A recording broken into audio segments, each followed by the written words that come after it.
Herkese salam. Bugün sizlerle beraber ne edirik? Bugün sizlerle beraber başlıktan da gördüğünüz kimi yeni kendine gidecek. Həqiqətən də, yəni yeni şəninin gözləri ürəyim çıxıb, çox həyəcanlanmışam. Özəlliklə sizə video eləmək üçün.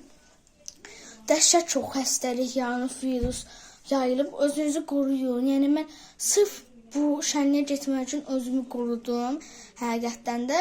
Və mən ona görə saçımı belə at quyruğu yığmışam və belə bir donum var. Baxın, belə saçımı at quyruğu və buradan da belə tel töküblər. Bu da mənim donumdur. Burada bu kofta ilə don dəsti. Yoxsa deyirsiniz ki, niyə altdan kofta geyinmirsən? Dəsti. Niyə dəsti? Çünki bu qış donudur dostlar, yəni bilirsiniz. Və həqiqətən də özümü çox bəyəndim. Çox uzatmayayım, ora gedəndə çəkərəm sizə. Çünki atamın biraz işi var. Onu həll eləyib aparacaq bizi. Orada görüşərik.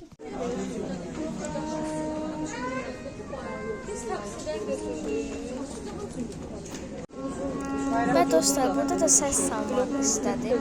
Tanıdım qalmağa. Burada insanları falan göstərməyə çalışım. Həqiqətən də çox dəhşət insan var idi. Gördüyünüz kimi, baxın belə göstərirəm. Həqiqətən də axıra qədər izləyib çox maraqlı hadisələr. Burada da nə eləmək istəyirəm, həqiqətən də özüm də bilmirəm. Çünki saçımı falan göstərirəm, oynamağa çalışıram bəzən. Yemək həqiqətən də burada çapılmağa çalışır.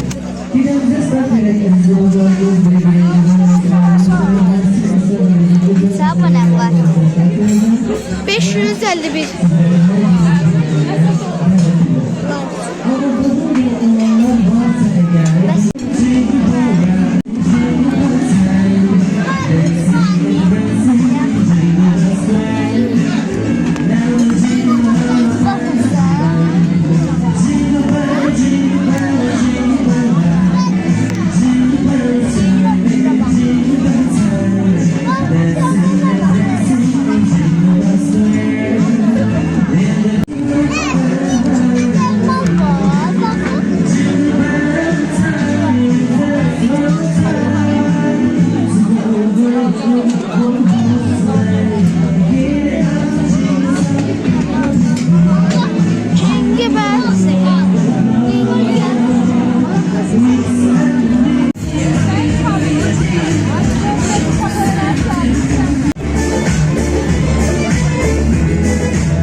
saatini giyinme. Akşam bugün nişan düğün ye iç kurma keyfini çek. Dostlarından adamsın da sen tanımam bana pek. Katilizle asmarka yazar teksin autograf. Çekir bizi fotoğraf çek çek çek çek. Resedim herkes burada da yiyecek.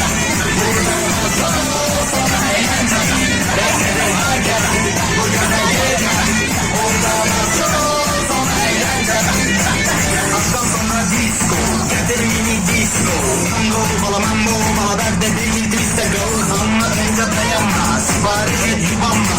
Hemen yakın sana yapılır, boş boşuna dolanma. Reksizsine, eksiksine, herkes burada heyran. Yazır dolu, karnın dolu, girmeyle narla kaldı. Soğuz gönülleri, elleri sen gülleri. Sensiz var oldu, on kadar. Reksiz, kalıp, reksiz,